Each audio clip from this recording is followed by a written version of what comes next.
जय माता की मित्रों, मैं धनेश्वर महतो। बाजारों में, सड़कों पे, मंडियों में भीड़ दिन में लगती है, लेकिन कर्फ्यू रात में लगती है। यह है भारत देश, और भारत देश के महान नेता कितने विद्वान, कितने समझदार, हम इस बात से अंदाजा लगा सकते हैं कि पूरे भारत की बात कर रहा हूं मैं। मंडियां दिन में खुलती हैं, बाजार दिन में खुलते हैं, भीड़ भाड़ दिन में रहता है, लेकिन हमारे देश में कर्फ्यू यदि लगती है तो वो रात में लगती है।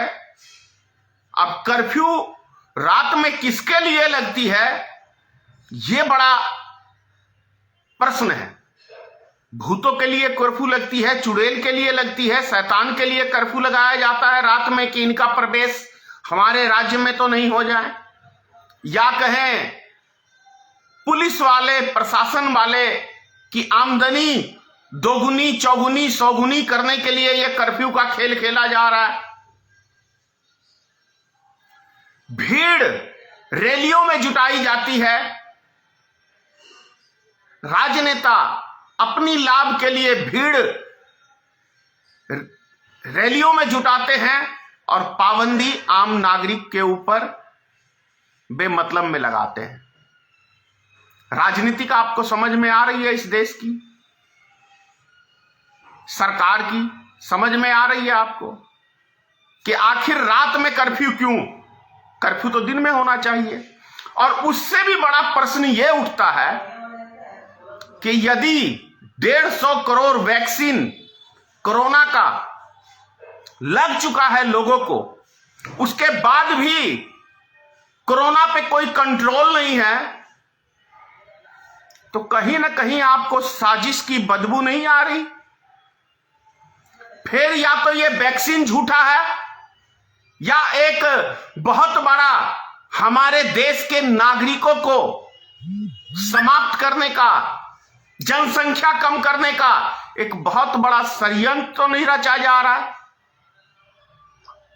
अब आप कहेंगे भैया नेता को भी कोरोना हो गया, नीतीश बाबू जी को भी कोरोना हो गया,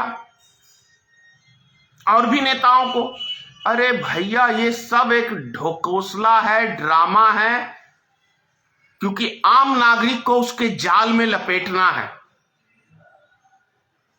मरते हैं आम नागरिक, बड़े नेता नहीं। और एक आध ऐसे मर भी गए हैं क्योंकि वो खाना पूर्ति भी तो करना है सरकार को। सर्दी, जुखाम, बुखार, ये बीमारी कोई साल 2 साल पुरानी तो नहीं है।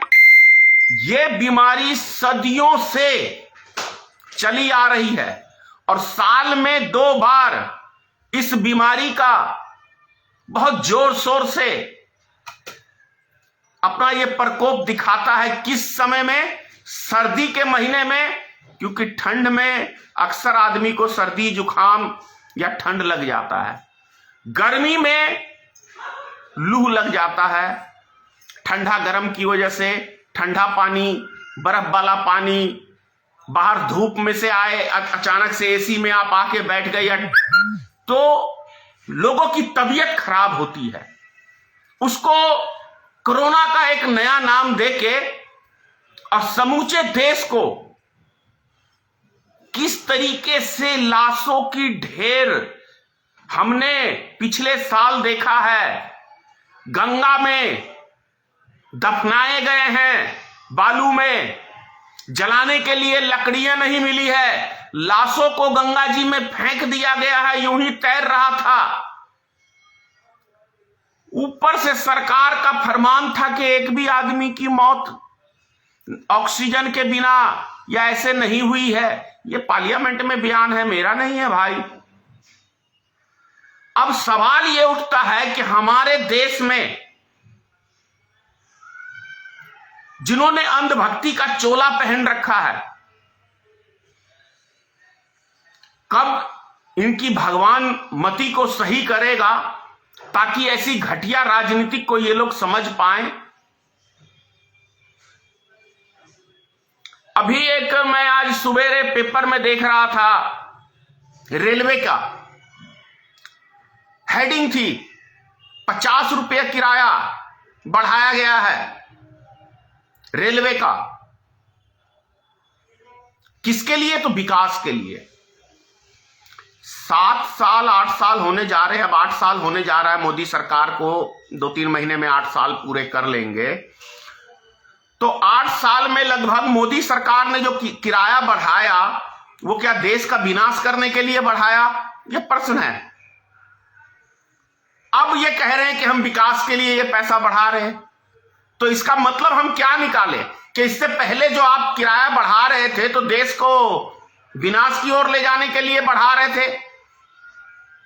अरे भाई, पहली बार जो 2014 में मोदी जी की सरकार बनी थी तो 100 स्मार्ट सिटी बनाने का वादा किया था, 100 आधुनिक प्लेटफॉर्म बनाने का वादा किया था। कितने बन गए? एक भी। पूरे भारत में एक स्मार्ट सिटी का नाम बताएं और एक ऐसा जंक्शन का नाम बताएं जो वाकई में आधुनिक टेक्नोलॉजी से भरा हो। भाई, जब चाहा जैसे चाहा बोल दिया।